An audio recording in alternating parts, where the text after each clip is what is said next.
Well, hi and good morning. This is Pastor Matt Workman from Malta Bible Church. Today's Friday, May 22nd, 2020. We're going to be in Psalm 44 this morning.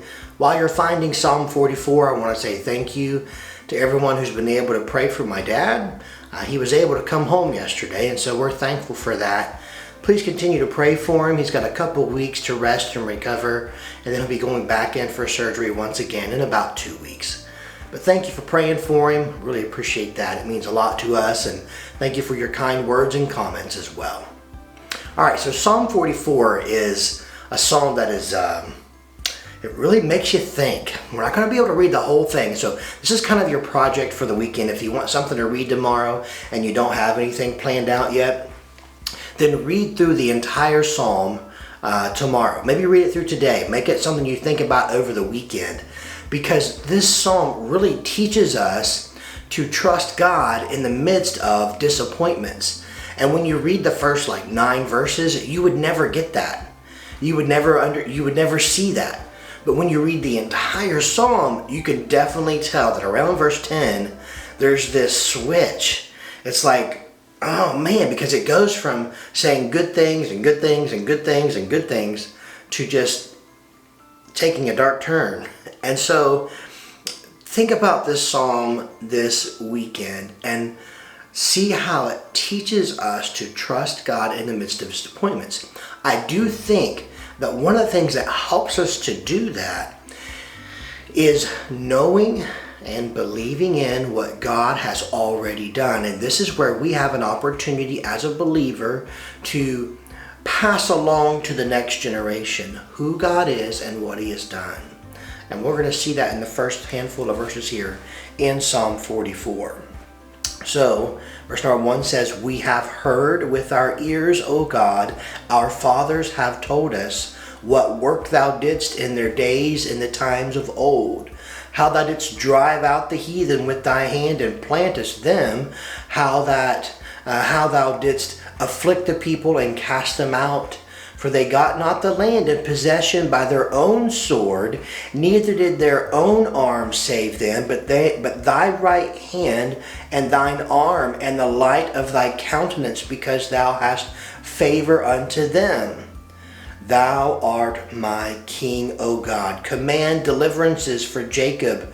Through thee will we push down our enemies. Through thy name will we tread them under that rise up against us. For I will not trust in my bow, neither shall my sword save me, but thou hast saved us from our enemies, and hast put them to shame that hated us. In God we boast all the day long, and praise thy name forever. Selah." Now, just as a sneak peek, listen to verse 9.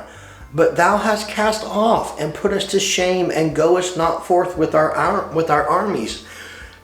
Man, what a difference between verse 8 and verse number 9. And that's what's so intriguing about this psalm. But before you look at the entire psalm, we can't do that this morning, but just think about that first part.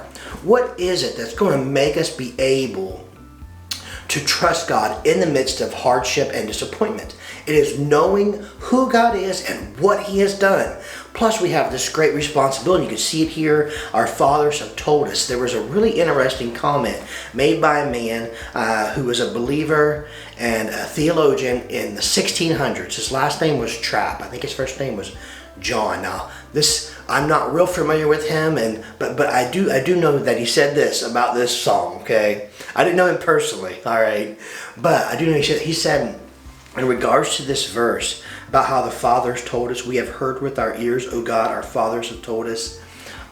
He said their mouths were like books, and I thought, what an interesting statement. What a really wonderful word picture. Their mouths were like books, and they used their books, their mouths, to pass along to the next generation, to tell the stories of God's goodness and God's provision and God's strength and God's power. And those books were used to draw the hearts of their children towards God. What a wonderful statement. So there's a challenge here. And I know at our church, We appreciate those who are older than us. We have our legacy dinner, which is one of my favorite nights of all the year. And one of the things we challenge you with is to be mindful of the fact that you have an opportunity to make a difference in the lives of other people, especially when those people are going to go through hardships. They're going to need to know who God is and what He has done, and you play an important part in that. I play an important part of that. And so, a little bit of a project for you this weekend. Psalm 44, take a look at it and think about it. Notice the difference between the two parts. But I will tell you this, no matter what happens, even if their circumstances change or if they don't change, there's not a lack of faith in God. What an example. What an example.